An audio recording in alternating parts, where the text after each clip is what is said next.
Hello friend, இப்போ நான் பொங்கல் செய்யலாம் அப்படின்னு சொல்லிட்டு இப்போ நான் தயார் பண்ணுறேன்.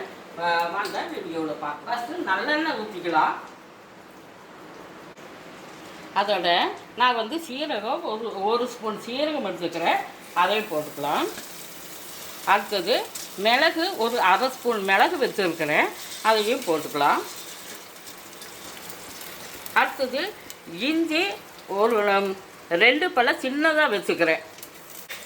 மண்பானையில் பொங்கல் செஞ்சாவே ரொம்ப சூப்பராக இருக்கும். பாசிப்பருப்பு ஒரு டம்ளர் எடுத்துருக்கிறேன், அதுக்கு 4 டம்ளர் தண்ணி, 1 டம்ளர் சேர்த்து நான் 5 டம்ளர் தண்ணி ஊற்றுறேன். ஏன்னா பொங்கலுக்கு கொஞ்சம் நிறையவே தண்ணி ஊற்றும். உப்பு நான் 1 ஸ்பூன் உப்பு போடுறேன், அதனால் நான் மூடி போடுறேன்.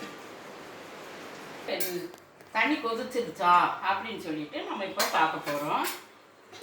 இப்போ நான் அரிசி 1 டம்ளர் எடுத்து வச்சுருக்கிறேன், அதை இந்த கொதிக்கிற தண்ணியில் போட்டுக்குவோம்.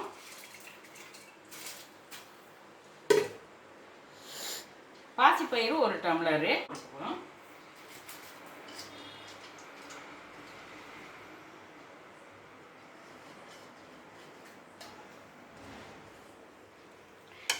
எல்லாமே இது நல்லா வேகணும். மூடி போட்டுக்குவோம். மறுபடியும் இன்னொரு கொதி வந்த பிற்பாடு தான் அப்போ நம்ம தாளித்து மறுபடியும் கொட்டணும். நெய் ஊற்றிருக்கலாம். நெய் ஒரு சின்ன ஸ்பூனில் ஒரு 3 ஸ்பூன் ஊற்றிருக்கிறேன். நான் இந்த நெய் வாங்குகிறேன், மில்கி மிஸ்ட் நெய். இப்போ இதில் நான் முந்திரி பருப்பு ஒரு 10 முந்திரி பருப்பை நான் எடுத்துருக்கிறேன், அதை நெய்யில் போட்டு வறுத்துக்கலாம். அதோடவே நான் பச்சை மிளகா 3 பச்சை மிளகா அதையும் வச்சிருப்போம். அதோடவே நான் ஒரு பொடி, அதோட ஒரு அரை பொடிக்கு கொஞ்சம் கம்மியாகவே நான் முருங்கைக்கீரை நல்லா கொழுந்து கீரையை வச்சுருக்கிறேன், அதையும் சேர்த்து இந்த நெய்யோடவே சேர்த்து இந்த முருங்கைக்கீரையை நம்ம போட்டுக்கலாம். கர்ப்பிணி பெண்களுக்கு இந்த மாதிரி செஞ்சு கொடுத்தோம்னாக்க நல்லா அவங்களுக்கு குழந்தைக்கு நல்லா பால் இருக்கும். அதுபோக ப்ரெக்னெண்ட்டாக இருக்கிறவங்க கூட இந்த கீரை சாப்பிடணும். அதிகால வேலையிலேயே நம்ம இந்த மாதிரி தயார் பண்ணிக்கலாம்.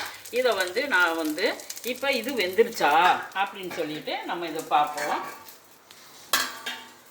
சூப்பராகவே பொங்கல் நல்லா அழகாக வெந்துருச்சு. இப்போ நம்ம இதை ஆஃப் பண்ணிவிட்டு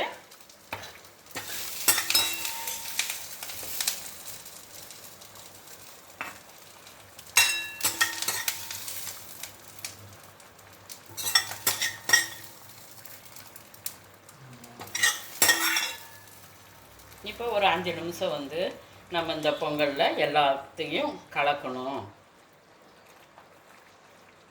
போட்டுட்டு நம்ம மூடி போட்டோம்னாக்க நல்லாவே வெந்துடும். மூடி போட்டோம்.